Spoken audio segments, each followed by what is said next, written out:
Hey guys, Future Treeb here. If you're wondering why Evan doesn't have any video to go along with his audio, you can blame Trey for that. Here are the text messages. There's typically going to be at least one thing wrong here at the TNT Trey and Treeb show.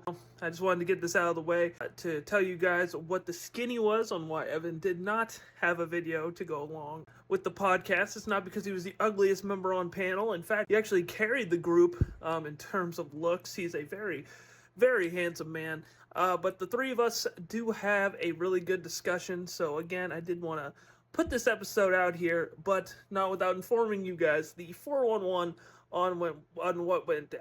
So without further ado, ladies and gentlemen, let's hop into episode number 8 of the TNT. This podcast is not one that allows racial slurs, but we are totally fine with freedom of speech and any kind of words that you want to say, as long as they're not divisive. I'm very impressed that you learned how to do that with the mic. How'd you do that? What? Tilt it this way? Yeah, how'd you tilt it at an angle there? You just grab the base, shift it over. This little metal cage, like this. Holy shit. Yeah. That is... I'm gonna keep it like that. See, these are the kind of things that Evan brings to the table that I just can't do. We're happy to have you, Evan. He drove all the way from Seattle, and we're also happy to have my co-host, the man by my side, who had to drive a total of 15 minutes through Lewiston, Idaho traffic. Trey, how you doing? 5 o'clock. Yeah, what's going on? Excited to have you back. I understand the last time we had you, there was a lot of technical difficulties, so we appreciate you giving us another chance at redemption. Yeah. Most of that goes on Treeb Talks, though, I'd say. I'm glad to be here, by the way. Always a great pleasure to be in front of two Pixleys. Two Pixleys, one room. Two Pixleys is always better than one. That's what I always say. Yeah. That's what the people are saying. You know, and don't let Trey fool you, though. He had no idea who the fuck you were. I told him this is a big week for podcasts. We got two heavy-hitting guests coming on. We have a former All-American kicker who we're going to go and chop it up with. And we also have a failed journalist turned pizza driver. So we are very happy to have you on. But yeah, Trey totally forgot who you were. He said, is that the backyard wrestler, or is that the one we had all the technical... Oh, come on. How can you forget this face? Trey also said that you resemble Johnny Manziel. What do you got to say about that? I don't see it. You don't see it? I don't see the Johnny Manziel. Do I look like that much of a frat kid? Yeah, I'd say you give off that vibe for sure. Well, when I first walked in and I saw you kind of from like an angle, it made me seem, but now that I'm like looking you face to face, I don't really see it, but... Okay, well, the one I always got growing up was Dewey from Malcolm in the Middle. Holy shit. That one stuck. Yeah, I can see that. Yeah. I don't know if you guys... You are like a stretched out Dewey from Malcolm in the Middle. It was worse when I was a kid, too. Was it? What other things? Was it just Dewey, or what else did you say? People say you look like? That was pretty much the only one. And it was elementary, middle school, and high school. There was always someone that pointed it out. Well, Trey, he sent me, and I'll put it in the video, too, after the fact. He sent me this really foul Instagram video of this dude that had no neck, and I'm telling you, like, we'll play the video here, and I'll show you after the podcast so you get a real grasp on it. Right. But it fucked me up for at least 2 days. I even told Renee, I'm like, Evan sent me this and said this is a Pixley neck, and it hurt my feelings a little bit. And you know, I guess we have condensed necks, but you know, and I want to roast Evan right now, and I had a whole bit about how he has like a beaker neck. You know? but I need half of your neck and put it on mine. Then we're good. See, he's got a beaker neck, but he also looks incredibly handsome. I've been telling him this the whole time. He looks good since the last time I've seen him. You know, I think if you're right, if you had the length of your neck and just some of mine and Trey's girth, you'd have the perfect neck. Women would be falling over backwards for the Evan neck. I think being out of journalism has actually aged me backwards in the last 8 or 9 months. Oh my god. Actually. I think that's 100% true, because me and Evan, as the podcast was getting started, I was showing him.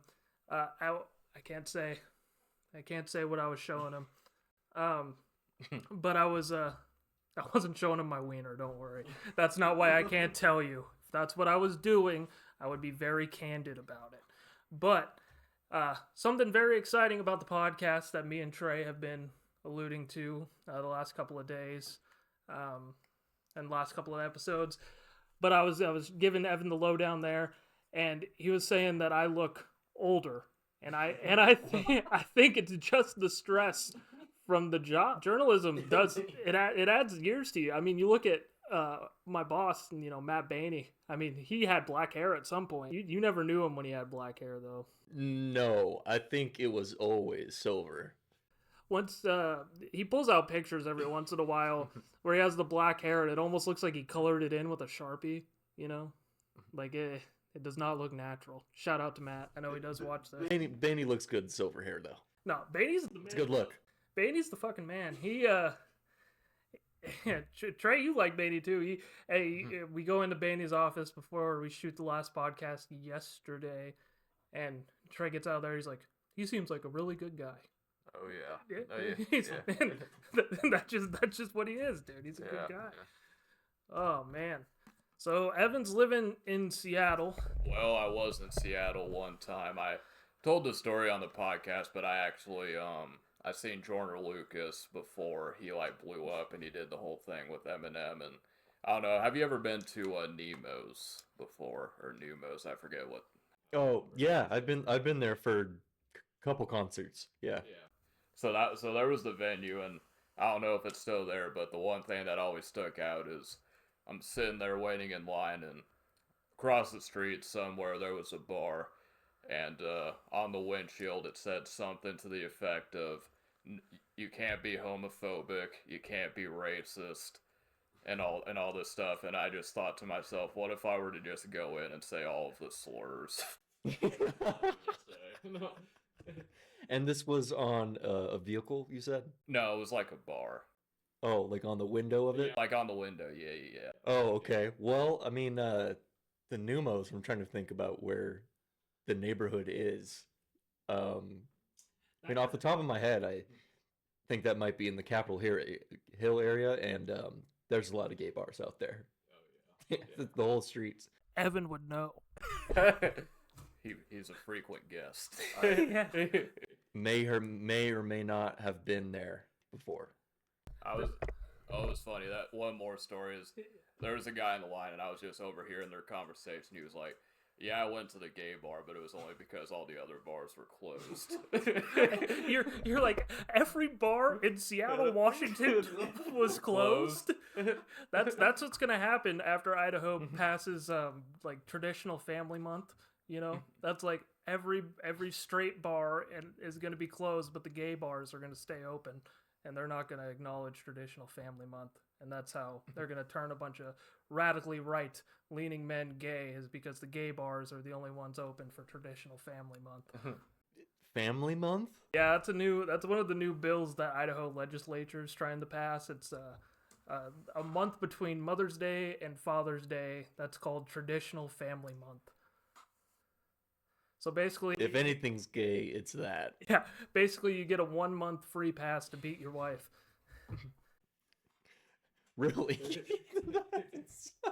That's in the legislation. Yeah. Yeah. It's in the fine print. Are you lying to me? Is this legit? The beating your wife part, or the bill? The bill? Yeah, the bill's legit. The bill's legit. Brad Little did not include the beating your wife part. No. That's a bit. But the bill's real. Well, Evan is...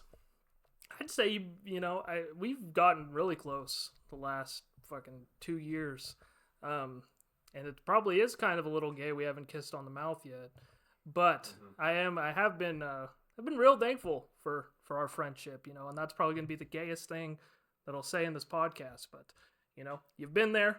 Really appreciate you coming down from Seattle to do the podcast. I'm not ending it here, obviously, but I just wanted to say I appreciate you and what you're doing for us, because this is a podcast that's going to grow. And then, once this thing hits the stratosphere, hopefully you're like a regular on the show. So I'll do that for you. I'll do that for you, Treeb. Perfect. Well, Trey, you got anything to shove in here? What's on your mind today? What have you been up to today? Oh, well, I actually got some new pants. Did you? And wearing this is the first time I've broke out the short sleeve. Ooh. Thinking it's starting to become short sleeve weather pretty soon. So you Go. That was the dumbest thing you brought up. what? I said, what'd you do today? Anything interesting to add?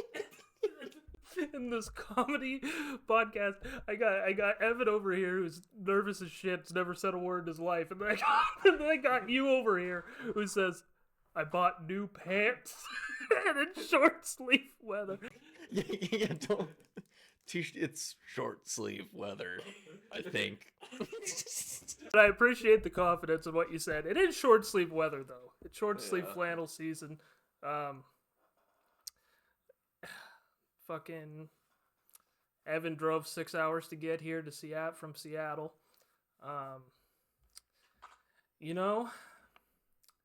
I have never driven on a freeway in my entire life. I am scared to drive. What is it like delivering pizzas every single day in Seattle? Do you want to kill yourself? Most nights, yeah. So... Well, so I'm a little outside of the downtown Seattle, but it actually is in one of those neighborhoods in that kind of bigger area of Seattle. It's still located in Seattle, not any other city around there. And there's this highway that goes down, I don't know, a good 50, 100 miles, but it's in kind of a parallel to I-5 called Aurora Avenue. And I drive up and down that every day, and it's crackhead infested, tons of prostitution. Ooh, you ever hit that up? I like looking. Yeah. Yeah. I can't say it hasn't crossed the mind. So what kind of level of prostitutes are we talking about here? These aren't high level escorts by any means. What are these Seattle or There's some high level ones, but they don't come out until the summer. Okay. So it's JV probably in the winter cold times. What are these prostitutes looking like a Wednesday at 3 p.m. in Seattle? Oh, I don't think they show up until 7 on the street. Okay. I think it's the shift's probably 7 to 1 a.m. or something like that. So I almost never see them in the daylight.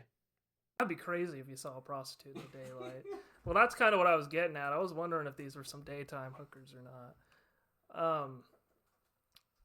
You ever get approached by one of these night walkers? No, they just they try to weigh me down in the car, but I've never actually or walked down those little hot spots where they're at. Like, I just haven't. I think that's Trey's number one fear is the homeless, and it's not even it's that and women, but I don't think our homeless here is near as bad. No. Have you Yeah. do you have interactions with these homeless very often, or unhoused? Excuse me. So I'm trying to think. Like there's a lot of them, on drugs, acting crazy all the time that you see them just walking down same pathway as you. But I would say, like, as far as interactions, they won't really bother you. They just kind of keep doing their own crazy shit. I feel like most of the time, but there is a lot of homelessness out there. There's a lot. Do you have a regular homeless that you see often that you like? Do you see old Chester by the 7-Eleven and you always want to give him $1, but you can never really spare it? Actually, yeah, I don't know his name, but there is one dude that comes to our store front door for a good 20, 30 minutes every day. Yeah. Gets some money, gets a couple of 40-ounce old Englishes, and he's on the road, and he's back. On his way. The Domino's sells Old Englishes? But there's a 7-Eleven right next door, too. Oh. So I forgot to mention that. Oh, okay. Yeah, our little strip or whatever of businesses. 7-Eleven, Domino's, teriyaki spot. I totally guessed 7-Eleven, too. Yeah, you did say it. Yeah, that's funny. It's fun. Trey gets hyped up for the most random things. We went to, had to have been Vegas or California when we were kids, 14, 16 years old. And we go to Vegas, and Trey is just so hyped to go to a 7-Eleven. Like, they don't have them here. That's true. Yeah. But it's like, what's so, like 7-Eleven in the tiers of gas stations, I think worldwide is probably not even in the top 3, right? I mean, you got the one with what's the beaver one called? And it's in Texas. That's Sandy Cheeks. No, that's Trey's He's a squirrel, not a beaver. Yeah, and it might actually be a squirrel. Bucky's? Is that what it's called? Bucky's sounds right, maybe. And it's in Texas. Yeah. I thought it was like just a bunch of Dollar Generals down there. You're like Bucky's. You're like, are you talking about the 2 no-neck having fuckers that are looking at me right now? Do they have Mavericks in Seattle? No. I don't see any Mavericks anywhere. You have to go, I think some of them are like in eastern and central Washington, but in that, like the west side, I have never seen a Maverick. But there's like 3 in this area alone, right? Yeah, and 3 Mavericks? No, there's only 1. We have a lot of nom-noms. Oh, that's the other one. See, don't have a nom-nom as well. Yeah. They used to be Zip Trips or whatever, rebranded. But yeah, Maverick's kind of like our big, cool gas station. We lived right by a gas station growing up, like literally right down the sidewalk, gas station.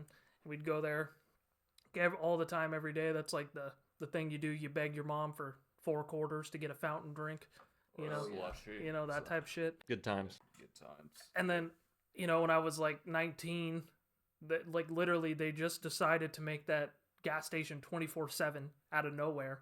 Like just made it 24/7, and I was living at my parents' house, and that's when I that's dangerous. First discovered I was an alcoholic. and so I hammer home like probably, I don't like to count beers, but probably like 12 beers, drank like a whole 12 pack, and then I wanted more, and I knew I was really good friends with the guy that worked at Liberty Market. I'd see him every day, and I go over there, and then I walk in hammered as shit with the beer I'm drinking at like 3:30 in the morning, and I'm just talking to this gas station attendant, drinking a beer underage in the gas station, just talking his ear off. And then like he didn't even notice I was drinking the beer. I was putting it in my pocket and then taking sips. And then he finally saw me, and he's like, "Dude, you can't do that in here. You're on camera, dude." And I'm like, "I'm sorry." And I got like Treeb, you've had enough drunk conversations with me to know I get emotional sometimes. So that I'm like, "I don't want you to lose your job, bro." I got so sad, saying that this guy is probably making $8.50 an hour to work the graveyard shift, and then I dipped out. He didn't lose his job, but he does work at Maverick now, and like my parents know him and stuff, and like we still talk every once in a while.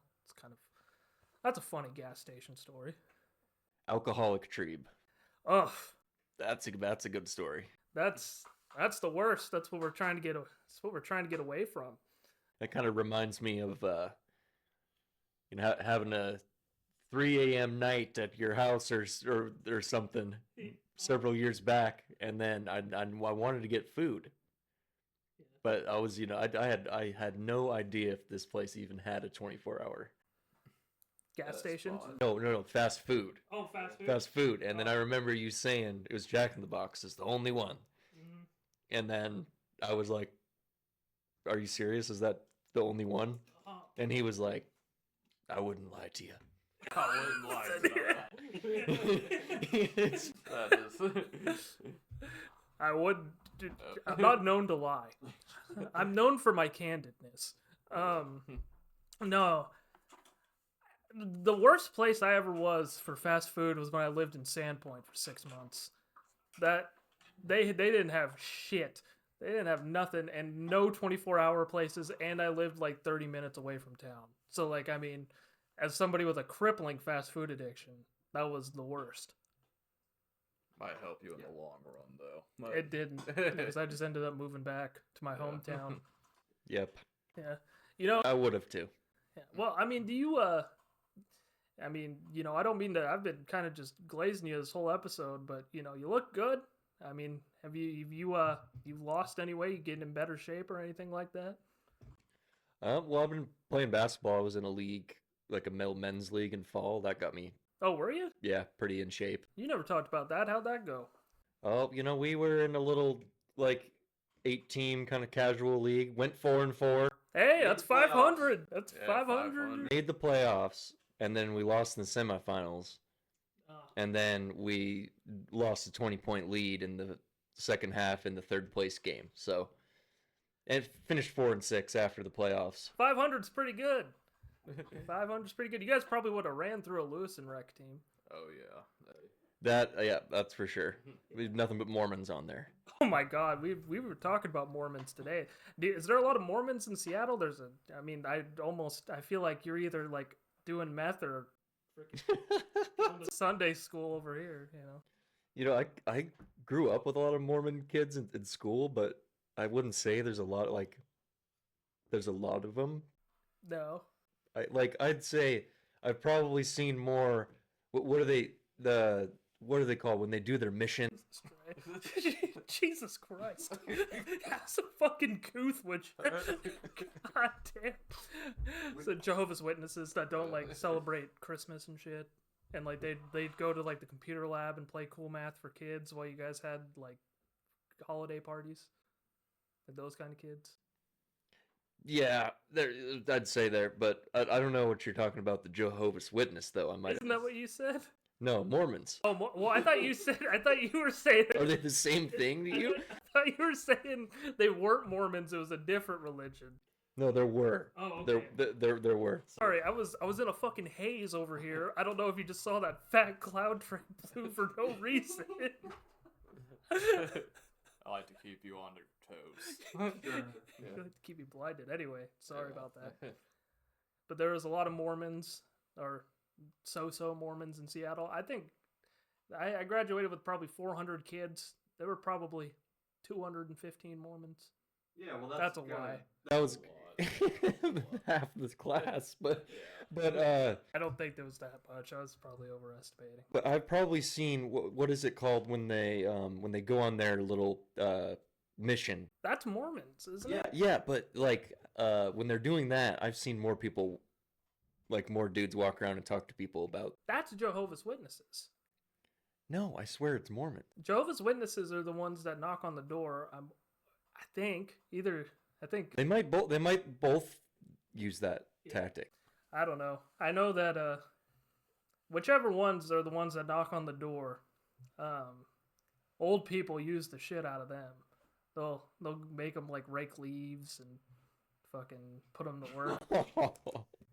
Sure, you're not talking about Amish people. No, Amish people do that for themselves. Yeah, that's true. That's these are just freelance Mormons going around doing work for The Lord's work. Yeah, doing the God's work. You played basketball and you went 4-4. Did you run into any like super teams? You guys get dog walked at all? Did you guys have any close games, tight games, big wins, anything like that? Well, I'd say like the team we faced in the first round of the playoffs.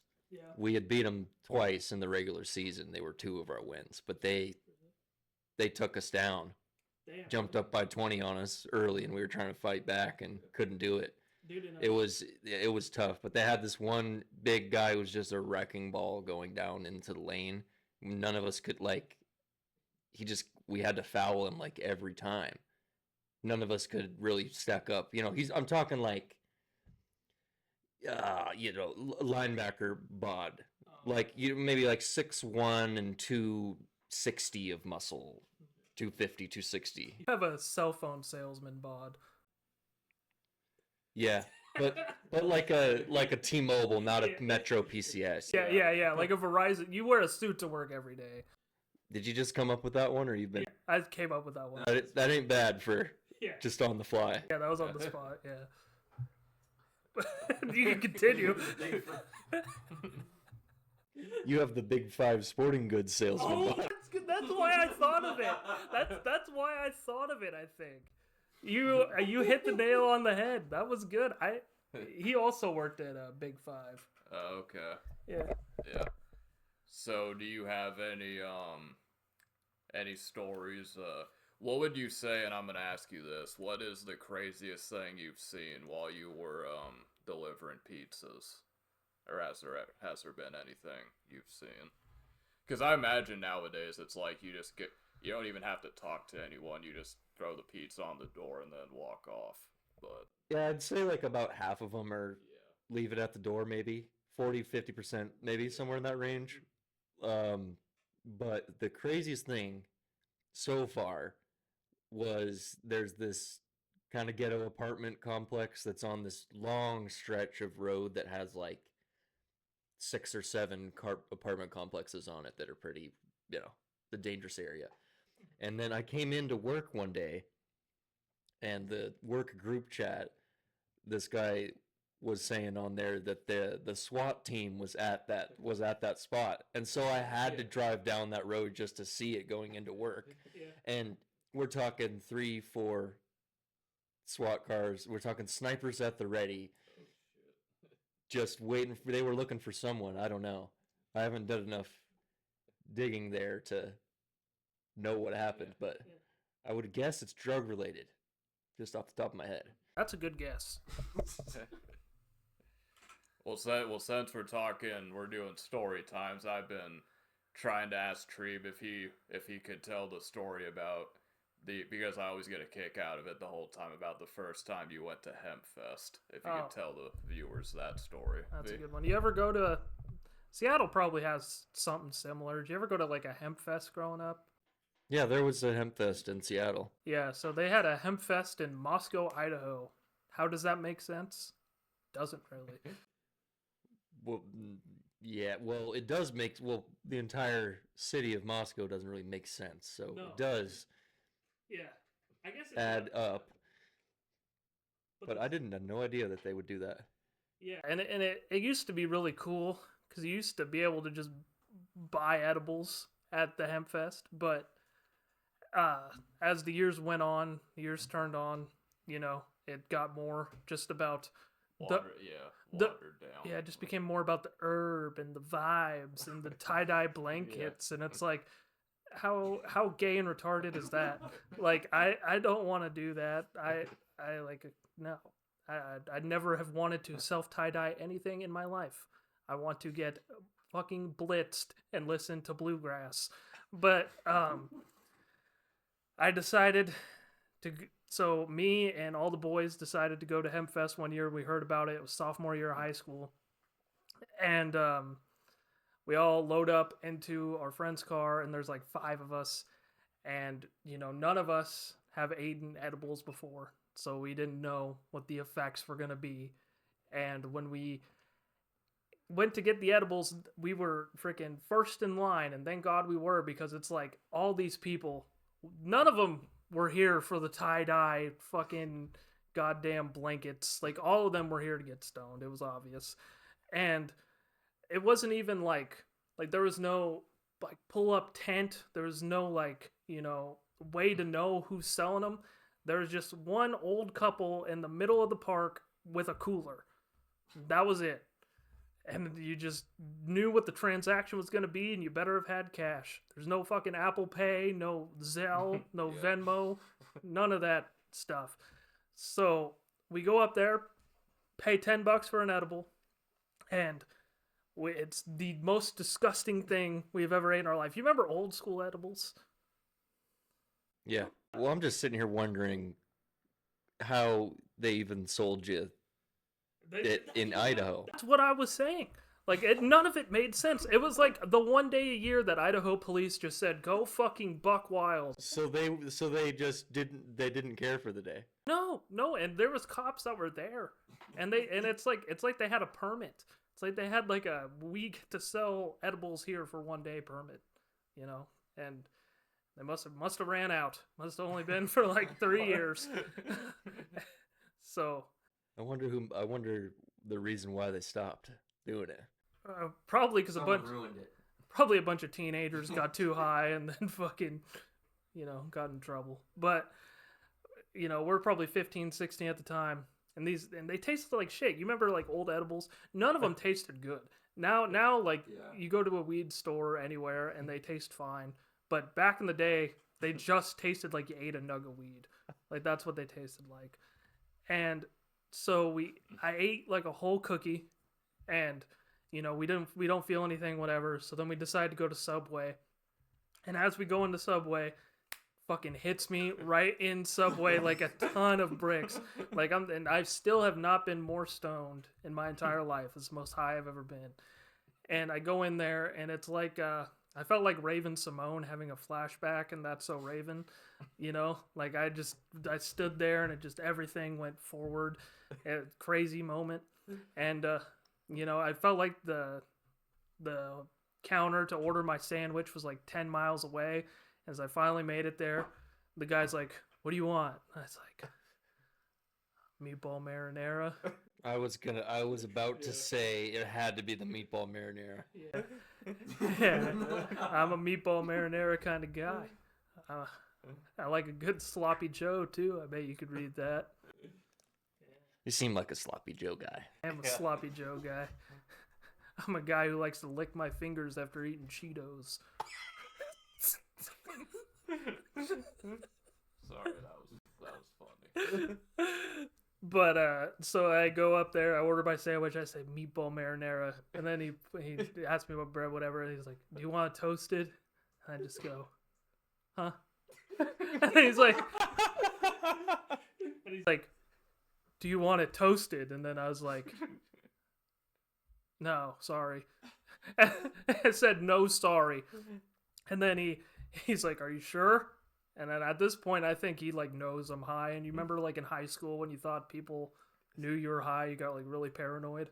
I was like super paranoid at the time. Oh yeah. And I was like, no, don't fucking toast. And like he's like, "You're gonna have cold meatballs." I was like, "That's fine, that's cool." He's like, "Okay, Was it still good? Well, hold on." So then there's like, "What vegetables do you want on it?" I'm like, "Lettuce." And then he's like, "Anything else?" And I'm like, "Nah." I respect it though. Yeah. And then, oh yeah. And then he asked me what cheese I wanted before all this. And I said, "I'm fine." Meatball, lettuce, and bread. Yeah, meatball, lettuce, and bread. And then I go in to reach my hand in my pocket to pay, and like I feel like my hand is just growing and like pulsating. And I'm nervous. Like, I feel my heartbeat, and I can't put my hand in my pocket. So my friend had to literally put his hand in my pocket to get my wallet out and pay for me.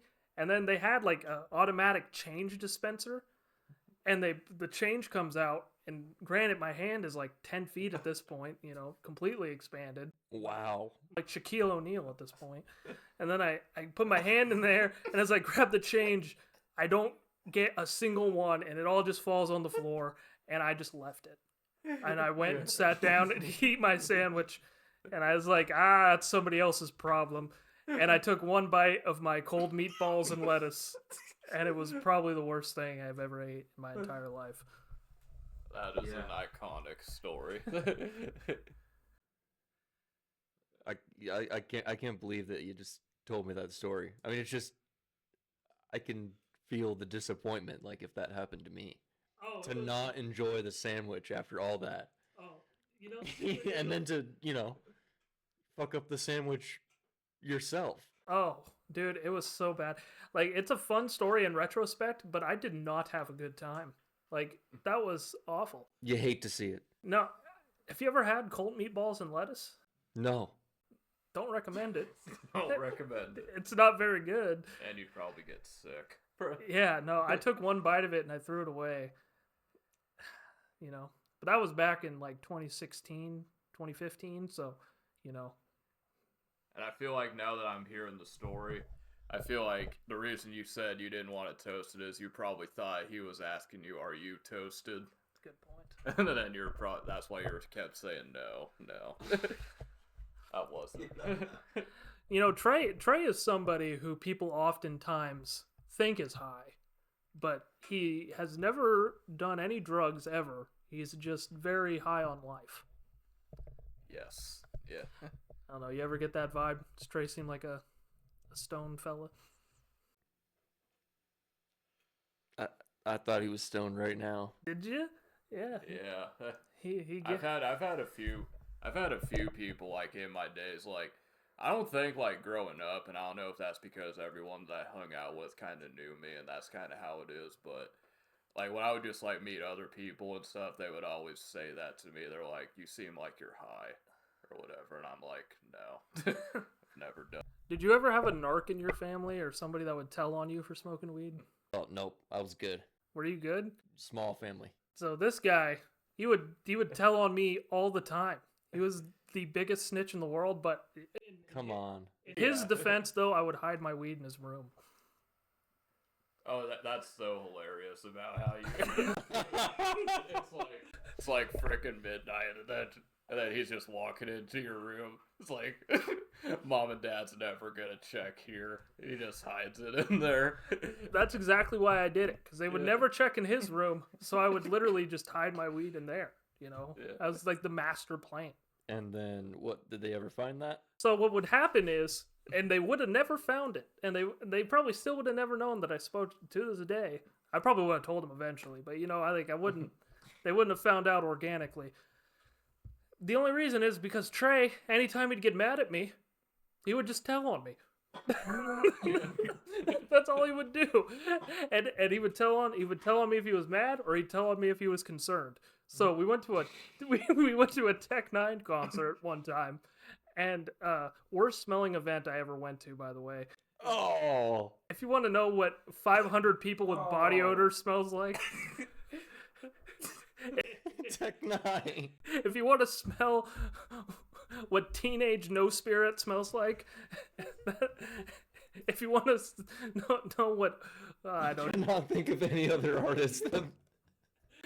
Maybe Insane Clown Posse, Yeah, but that's about definitely. it. Yeah. Was this the good old knitting factory? Nail on the head. I was about to say that's the only place you could go see a high ticket concert. I went to see Young Gravy there. That was pretty cool. That's a pretty big venue for Gravy, to be honest. Yeah, well, dude, he's done some big venues. He was at Beasley. I mean, that's a big. Was he actually? I thought he was in Moscow. No, he was. But he also did Beasley too, I think. Oh, okay. He's a man of the Palouse. He's a, you know. That's your number one. Yeah. He's dude, T Grizzly was in Pullman, and I didn't even know about it. The only way I knew about it was because Baney told me. Like, I'm like, how do you know? Yeah, I wonder how he knew. But that's sad that he knew before you. Really sad. I know. I throw stuff at you too, and it's funny. Trey brought up a good point, and I think you could kind of attest to it too. Like he's like, dude, he's like, when you get mad, you're just mean. Like you go for the fucking jugular, and like I mean, not with you per se, but like I've talked shit about some people like I don't like to you, and I'll go ham. Well, it's funny because when I was even thinking about you just going off that story, there was a show that I was watching, The Ultimate Fighter. It's like a reality show. Classic, yeah. And so like, but it was like, you know, they're just talking in the house, and you know they're just talking, and one of the guys said something to the other guy that the other guy thought was disrespectful, but he was just like messing around. And then the other guy responded, "So is your mom a bitch too?" and then I was like, "Yeah, that's Treeb, 100%." It's hard to turn it off sometimes. Yeah. I don't know, but I also think like if I don't make fun of you, like I don't love you. But it's also kind of like I told this story in literally last week's podcast. Now going into this one, like I was just bullied in 7th grade, dude. So I would just I would just fucking come up with these zingers, and then I had them loaded. So now I'm just trying to come up with them. I bet it was all for defensive purposes too at the beginning. Or were you just that big of a piece of shit that you asked for it? Well, like Trey said, I kind of asked for it with one of the things because I was a rapper, and you know, people didn't like that in Idaho. They were very upset. And I won't go too deep into the story because I told the whole thing, but I'll give you a little background and get your take on it. But I posted my rap lyrics one time onto Facebook, and a girl I went to schools with dad messaged me from her Facebook and told me to take that N-word music off of my profile. Brutal. To give up on music because I'll never make it. Yeah, you could have been what's the one Lewiston rapper that kind of made it big on sound? David Shoddy? Yeah, dude. Hey, you were on the come up. You were about to be David Shoddy. I know. Didn't people make fun of him too? I know, dude. If only I made a song about Well, I had to come out with Toyota before he made Honda, you know? If I just did that, then fuck. Well, you missed your boat by about 3 years. If you would have started rapping in the Valley like in 2015, 2016, I bet you could have made it probably. I know, I just missed the boat, and I was talking about, like, I had a Facebook memory come up, like, not that long ago, where, like, somebody just tagged me in a post of, like, this kid that was my age rapping on America's Got Talent, and it was, like, you know, one of those corny videos where the kid's like, I'm only 12 years old. I can rap like this, you know? And they tagged me in it, and they're like, see, Trevin, this is how a 12-year-old's supposed to rap. This is actually good. And, like, 3 of my classmates commented on it, like, ha, so much better. Trevin sucks. And I'm just like, damn, dude. Like, why were people so mean to me? I think it was probably pretty bad. Well, it was never good. Oh, no. No, I was not good. I think I have a line in the song that I know I can find where I say, I bleed for my fans. I don't have any fans. I was just cutting myself because I was depressed. I never cut myself. You had me scared there for a sec. Yeah, no, I think the sad thing is that there's no tricks, no Thunder T in the archives. It all got erased over time. Yeah. No Batista B619. There's a few Batista B619s out there. Yeah. These were all my old rap names and YouTube channels. Evan, if you were able to go on Survivor, what would your archetype be? Would you be a comp beast, a social strategist? How would you go about your time on Survivor? Well, you know, I think I would definitely, like, I'd be around a little bit because I'm athletic enough for the challenges, I think. So I feel like that would be like number one, but I wouldn't bank on that because a lot of the individual stuff, like, gets harder with puzzles, and I don't really think I'd end up being like an individual challenge beast. But I'd go with that, and then I would try to make friends with everybody.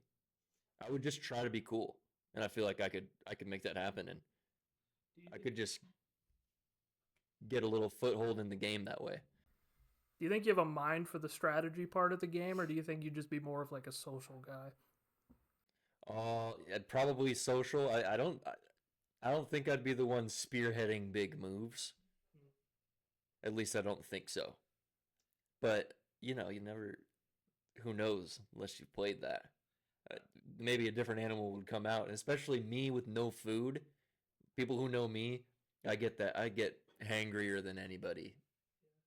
So I don't know what would come out on the anger side of my brain during that part. That makes sense. That makes sense that you would be more of a friendly comp beast given who you like in Survivor history. You always kind of like the people that aren't the best strategists and that are kind of just like randomly okay players. Yeah. like Jake from 45. Yeah. Jake not a good strategic player. No, but I love him too. Yeah. I was thinking, You love him. He's the underdog. yeah, Well, I'm thinking more of like how you brought up, God, who'd you like Devin? Fucking Yeah, there's probably not many people that need Devin for season 50. I said, what? You need him? he was just a. If Ben didn't find that idol, that last idol, Yeah. and then there wasn't they didn't bring back fire making, Devin had it in the bag. Yeah, that's how. It's also how you feel about like Xander. You're like, give me Xander again. Kind of the same. That's the same architect. Yeah, exactly. Although I think Ryan too. It's just Ryan. No, that's just kind of a clowning one a little bit with Ryan. But I'd like to see it again. Yeah, it's in the wish list. I'm fucking hyped for season 50 though. I'm excited to have you here to talk a little Survivor. We won't get too in the weeds because Trey will just be sitting there not knowing what we're talking about. Trey used to watch Survivor a little bit. A little bit. Yeah, you're more Big Brother though than Survivor, right? Yeah.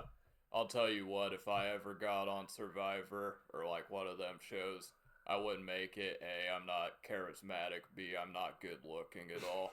Or athletic. But if I was one of those things, I'm coming for the neck. Like you got because we don't have much of one, so we need some extra neck, and that's what Trey's coming for. I think the one thing that like made me upset about those TV shows was you get all these people that are just excited to be there, and they forget about what the prize is, like $500,000. Like they say, oh, how could you rip that guy off? How can you stab him in the back? It's like it's $500,000. Fuck them. Like I'm going for it. A lot of people do go on those shows to play summer camp. Man, I can go on and on about Survivor, but that's why I think season 50, or around then, we should start a Survivor podcast. We've talked about that. Oh yeah. We can't get too involved in Survivor, otherwise we're gonna be here all night for sure with me and you. Yeah, I know. Treeb's the only person that likes Survivor as much as me. I know. And he likes it more. No, I'm a nerd. I know. I'm a fucking true nerd about the shit. Before 50 comes out, though, I'll be caught up on all the seasons. Yeah. It was, I remember when I found out you liked Survivor and we just, like, nerded out about it for, like, still to this day. Survivor and Juice World. Oh my god, Juice. I'm like, out of Juice World now. Like, but it makes sense that you like Juice World. Doesn't he give off I like Juice World energy? Yeah. Sad boy vibes? Sad boy. Were you a Triple X fan back in the day? Not as much. Not as I like much. Lil Peep. I like Lil Peep better. Yeah. You preferred X videos? Oh yeah, that's it. Oh, well, if you prefer that over Trey's favorite website, what was it again? Onlygrannies.com. Feetfinder.com. Well, we're an hour and 5 minutes in. This is getting close to the longest podcast we've ever done. There's probably going to be some, like the last podcast, some heavy editing because there has been some dicey things said. So it's going to be, some final calls to decide what we keep in and what we don't. But this is everybody's favorite part of the show. Trey has been heavily writing. He's a modern day comedian with these writings he's done. We've pressured him to write different bits and different Trayisms for 3 podcasts in a row. We were recording these 3 days in a row, and Trey has something today. So Trey, the floor is yours. All right. Well, I messed up second time because all my notes, I can remember a good bit of it, but all my notes are actually on my phone. That makes sense. But I'll try to see if I can remember. This is how you'll test if you're a good comedian because you got to remember your bits. Yeah. This must be a good one. I know. I don't know if I can get through it. So there's this Mexican that gets caught at the border, right? Naturally, yeah. Okay, well, I want to switch from that and talk about the time when I found a cure for blindness. And I'll finish that Mexican joke earlier. So I'm taking a shower, right? Now I know by looking at me, you're probably like, this motherfucker don't shower. Yeah. Well, I do. I'm just not very good at it. So I'm in there getting my hygiene on. Shampoo gets in my eyes. Like I said, I'm not very good at it. Not very good at it. Yeah. So, shampoo gets your eyes. I'm blind for like half a second. Boom, my dick hits the wall. Yeah. And that's when I realized if I was ever blind, I wouldn't need a dog. I wouldn't need an aid. I just need to walk on with a massive erection. That way, if I'm close to hitting the wall, my dick's gonna hit it before my face does. And in fact, I think we should go beyond this and allow blind people to play football. Yeah. Can you imagine if you had a blind quarterback? He completes the pass, then the defense will be completely demoralized, and they'll just quit and leave the game. And really, they won't be able to see the receivers. And when it comes to sensing the pressure, they can usually sense it, except for the blind side. Oh! Is that it? I mean, there's probably a few more, but that's pretty much the gist of it. Dude, you remembered like almost all of that. Yeah. Great job, Trey. That was Appreciate it. that was good. That's a good it's a good bit. Poetry. Yeah. That's good comedic writing. I like the blind quarterback. I Yeah. thought that was good. I was like, I think that they should play quarterback because you imagine if he completed a pass. Yeah, once I'm able to get my phone, I'll try to read off some of my other stuff. Yeah, That's about all I can remember, but I know I have a few gems written down. that's good. But I know we gotta. And you can keep some of them under tap too, so that's good. You didn't burn all of them. Got him mad. So, yeah, we talked about Evan being a pizza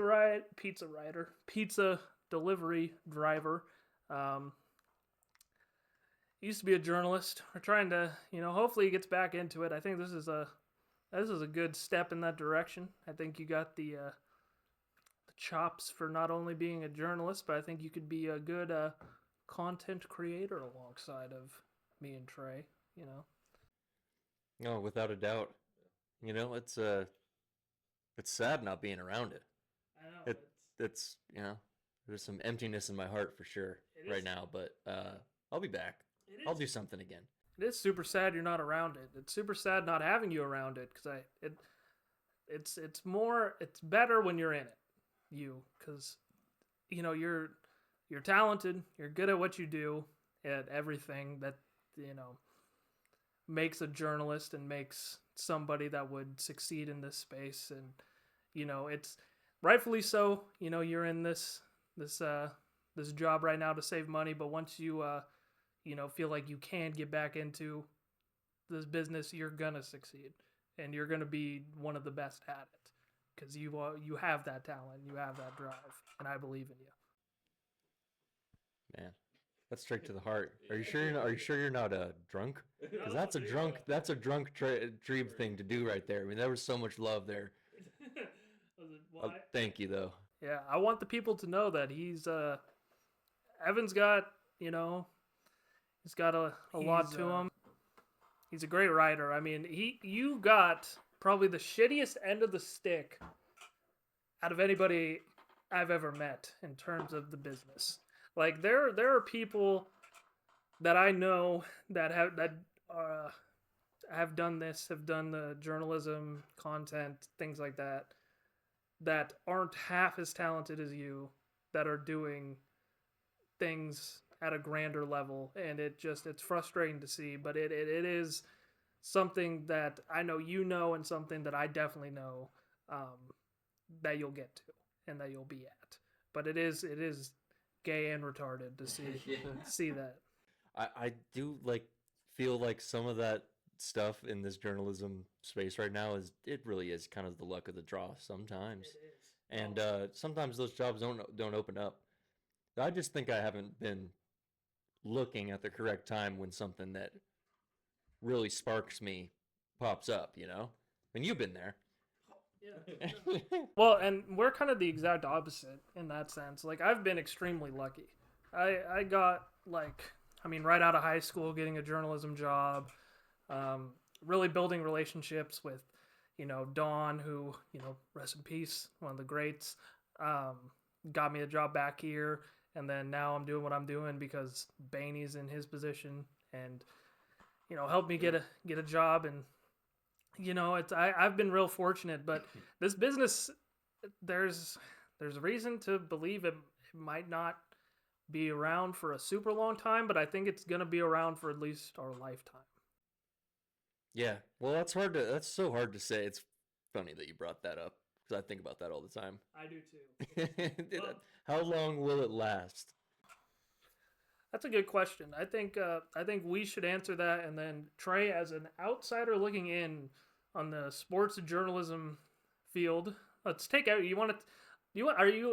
you more thinking about newspapers, or are you thinking about the whole industry? I guess I would say, like, newspaper, but local media as a whole. Yeah. Like, it doesn't have to be a newspaper, but I mean, because I think there's always going to be a hunger for like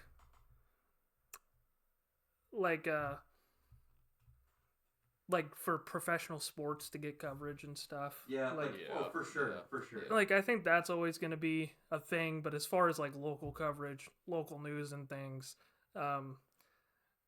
Trey, you're not a expert really in that field, but as an outsider, what do you think? I think it's always going to be around to some degree, because like people want to hear the news. It just might be like a different field. I mean, really, it's like any other industry, McDonald's, and I just read the story about there's one McDonald's in Texas that's like fully automated, like driven by AI.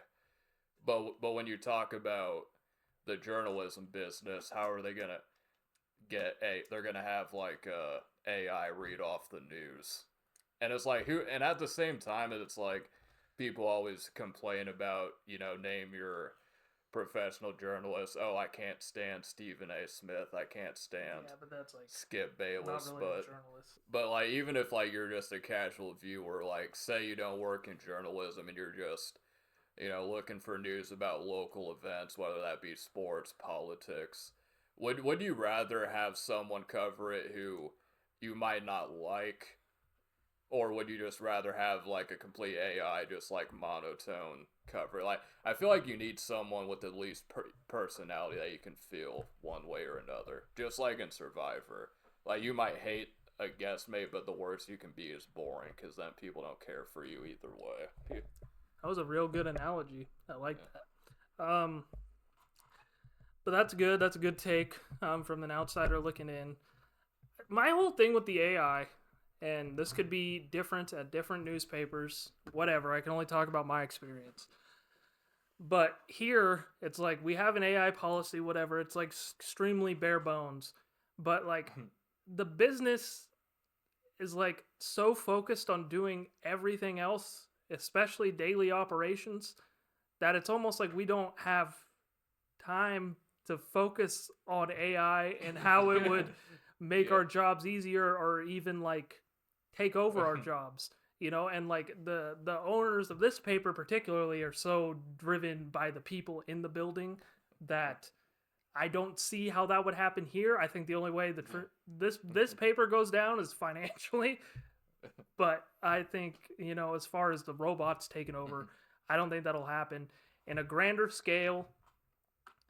The thing is it's going to take I think it takes a while to I hit do a get it. grander scale. It has been hitting at a bigger scale right now, though. I mean, was the bigger scale when 2020? That's what I was Like, thinking. But what if it is? Because there just aren't those jobs. We don't have 8 sports writers in the bullpen. No paper has that anymore. I guess, yeah, I know you're right. And I guess it's something, and I hate to say it, but I guess it's something more that I'm ignorant to, I suppose. Like, 'cause I don't really know what's going on in bumfuck Oklahoma. Like I don't know. Yeah. I don't know if their sports staff is operational. Like I don't know how they're operating, but I would assume it's very similar to how it is in bumfuck Idaho. But it is happening, and I'm surprised that they don't have AI taking over your pizza delivery job. I mean, that's probably closer. Oh, the automatic cars. Yeah. Yeah, I've seen one before Yeah. Oh, really? Yeah. Yeah. in Arizona. that's scary. Yeah. It's just a car that drove by us with no one in the seat. I hate that actually. But so I mean, I feel like that. Like I have not seen one of those cars in Seattle ever. Oh, yeah. So, I mean, I think it'll be a while there before Yeah. Before they just a pizza chain invests all of these cars to take it. Well, that's another thing too with like Domino's. Like, I can't think of any off the top of my head, but I know Domino's is pretty innovative when it comes to, like delivering pizzas. And I can't really think of one off the top of my head though, but I know How are they innovative in the way they deliver pizzas? Yeah. what makes their delivery so special? Because in my opinion, you can't out Pizza the Hut. You can't out Pizza the Hut. I will say Domino's, you can't find any good wings in the Valley. That's another critique, and I know that because I had Wingstop for the first time. But if we're talking about pizza, I think Domino's probably has the best wings. But I would imagine if anyone orders wings from Domino's in Seattle, they're nasty because they probably have a dozen wing spots they can go to there. And Evan probably just got done wiping his chlamydia crotch all over. That's how they get their zest. When did you get Wingstop? No, it's in Spokane. Oh, They have okay. it, yeah. Did you go all the way out there just for that? No, it was just, yeah. I would, though, probably. Fuck, I would. That's how good it was. I would. Did you hear that fuck he let out? that's something only Wingstop can do to a man. Yeah.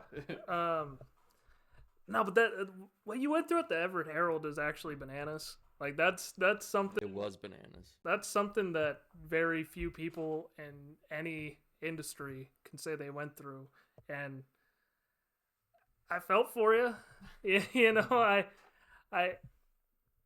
what was like, because I mean, you got to take me back. Kind of, did you just directly know or think that you couldn't or didn't want to go back into sports from then, or did you try applying? How did that work again after that? Oh, well, it took a while for that layoff to actually be like official. I remember that, yeah.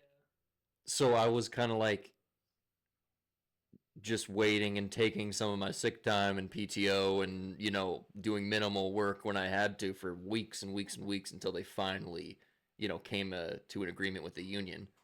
And then that's when they cut half of the newsroom. It was like, I don't know how many people got 12, 13 people laid off. Yeah. But I didn't, the Seattle Times was hiring, but didn't hear anything back from them. I tried, but I may have not tried my hardest. But I mean, where does Big Five rank in the jobs that you've had? Oh, it might be the worst one. The worst one? Might be the lowest on the totem pole. That job was annoying. Why?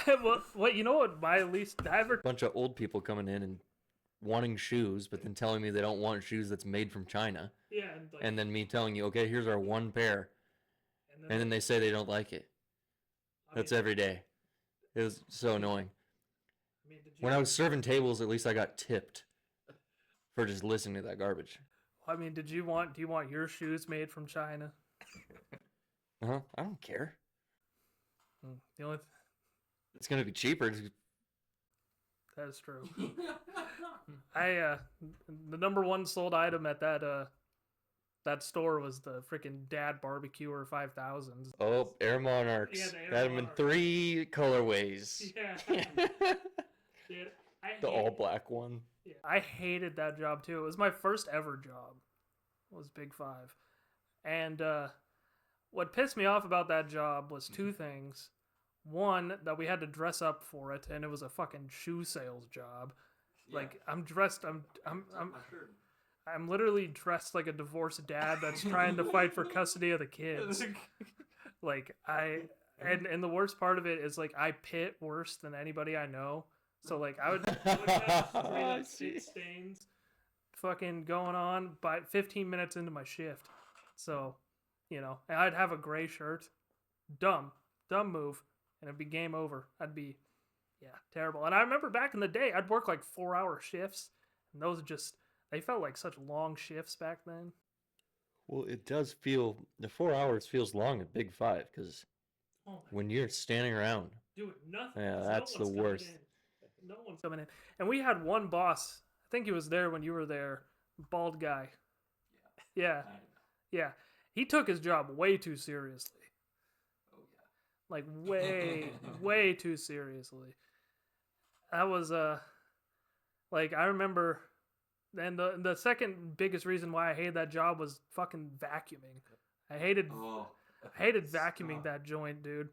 You'd have to freaking do that thing top to bottom, and freaking if you didn't vacuum good enough, that bald-headed motherfucker would ruin your day. He'd say you missed the spot, and you'd have to freaking get the vacuum out again.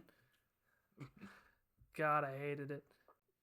I'm like picturing the vacuuming now, and the way that you had to just I just got unnecessary stress. It's the worst. That was so I worked there, and then I worked at Albertsons, and I worked at Albertsons for all of like 2 weeks. And I remember I worked at the customer service desk, and when I worked there, some lady wanted to do a money order for like $9,000, and fucking I didn't know how to do the money order. Okay, I fucking barely paid attention, and the lady that was training me had left me alone to do this money order. I fucked it up, and I cost the store like $9,000. Like they had to like empty because I fucked it up so bad, like I did something wrong, and then the store had to take like $9,000 out of its cash register to pay the lady. No, I'm not even joking. Dead serious. Dead serious. This is like something that actually happened. you started at Albertsons and you managed to lose them 9,000 within 2 weeks. Yeah. Yeah, that's a real story too. You would never last in a job that wasn't content creating. I know. You would never last. It was bad. Well, actually, I thrived at Walmart. Okay, yeah. No. Yeah, then I think I quit the first time because I went to go sell cars. Sucked at that. Not a Treeb job. Not a Treeb job. No. Any job that requires me to dress up is not a job for me. I fucking pit too easily. Everybody that was trying to buy a car from me knew they had me hook, line, and sinker by my sweat stains. Like I couldn't lie. I sold 2 cars, I think. I sold one to like my friend who bought a car from me, and he still drives it to this day, which is pretty cool. Every time he comes in, every time I see him, I'm like, "Oh, who sold you that car?" Like a 40-year-old man. And then I sold another car to a guy who had a 450 credit score, and I was working on him for 16 hours. Sold him the car, quit like a week later, went back to Walmart, went to the B, fucking hated the B, came back here. That's how I got here. Trey used to drive trucks. 18-wheelers. Hey. All 18 were accounted for every trip. See a lot of lot lizards out there. It's even the lower end than the Seattle hookers, probably. Are you guys Canadian? No, but I love Canada. Yeah, me too. I'm a big Trailer Park Boys fan. That's where the Trayisms come from. Yeah. I remember hearing something about. We talked about that on the last pod, Trey. Yeah. He doesn't even remember you. You think he remembers the pod? Oh, I do. I remember That's true. the. It is a little bit disrespectful. Well, I remember the issues we ran into, and I think It wasn't. Yeah, dude, it wasn't the best because. yeah. Well, and I think I even made a comment. I was like, "Dude, we're sorry. Like, I might have to spot you a few dollars just for all the inconvenience we caused you that day." Are you gonna give him the few dollars? Do you have Cash App? You couldn't spot that bum a couple dollars yesterday. but you could spot Evan some. That's a good callback, Treeb. It's a good. Well, I know that guy. I know. I'm waiting for a better opportunity to cash in on the money. Alright, sounds good. There might come a time where you need a favor from me, and you'll let me know. Yeah, sounds good. So, but I know that guy didn't have Cash App, so. That guy was the most. I have a homeless person I've ever seen. Yeah, So I'm arguing with Trey in the parking lot of the Tribune. Typical. Because you are the most hard-headed person I've ever met in my life. I tell him to bring a mic for the next podcast, and he says, I don't want to do that. That's it. It's a little bit more nuanced than that, but... Please explain Pull up the text.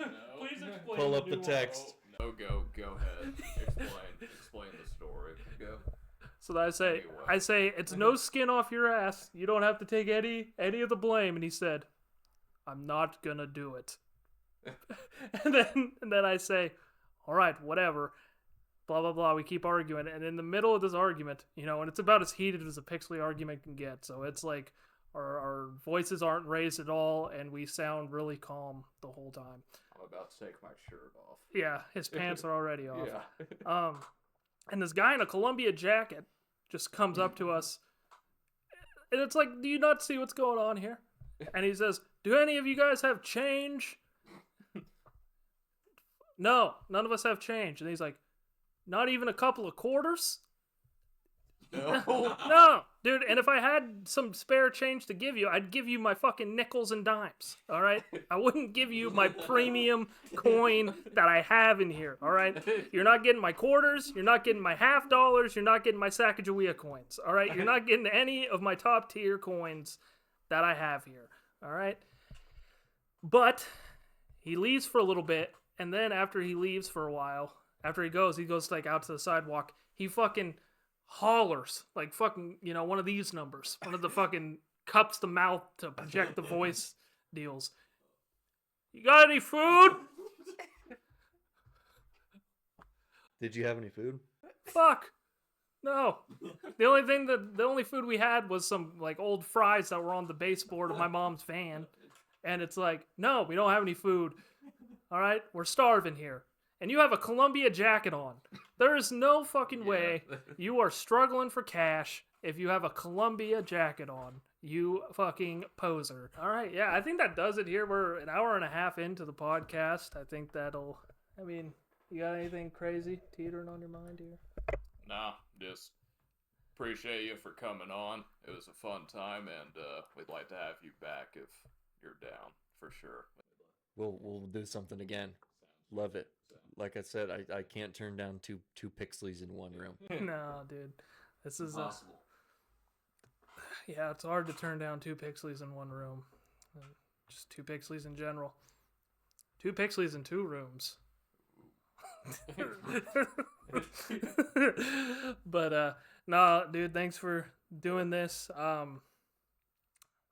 You are the shit, man. And I really do appreciate you doing this podcast. I know you didn't come from Seattle to do this, but I appreciate you making this part of your trip and seeing you. You've become one of my best friends over the years. You're like a second brother to me. Yeah, I love you to death. Thanks for doing the podcast. Thank you. All right, guys, that's going to do it for another episode of the TNT Trey and Treeb show. Stay tuned next week. We have a real guest next week. Somebody with some credentials, not somebody who used to do something and now just delivers pizza. We could get a pizza driver from any pizza joint. We just decided to get this guy. But this next guest, he actually used to do something with his life. He's trying to get a pro contract. So very exciting. You're going to see me try to kick a 35-yard field goal, and Trey is going to try and coffin corner. And he's going to long snap a little bit. So that's going to be pretty exciting. You won't want to miss that. Thanks for tuning in. If you watch this whole thing, it's the longest podcast we have done yet. I think there's a lot of good content in this one. Oh, yeah. Definitely turned out a lot better than our last one. Make sure you can listen to this podcast anywhere you want. It's on all the podcast platforms, Spotify, Apple Podcasts. And, of course, if you want to enjoy the Pixley necks and Evan's beaker neck all in one podcast. You can always watch it on YouTube. Check out all the links down below. Like me on Facebook at Treeb Talks. Follow me on Instagram at TrayvonPixley. Hit that subscribe button. Click the like button. It helps us out a ton. Trey, any final words? Nah, just like what Treeb said, thank you guys for listening to us, and we'll see you next week. We might take a little hiatus after Saturday, but we'll be back. They'll still get the weekly uploads, but we'll be taking a recording. Yeah, hiatus. recording break. Yeah, and, which gives me more time to drop more Trayisms. and jokes. That was a good joke too. You had Yeah. that was a good stand. You remembered most of it. Yeah, It was really good. He's, I wanted to do the stand-up comedy at first, but Trey is putting me to shame very quick and becoming one of the funniest comedians I know right now. We got to get him on a stage. We got to get him on the stage in the Spokane Comedy Club. All right, thank you guys for tuning in. Hope you guys have a great rest of your day.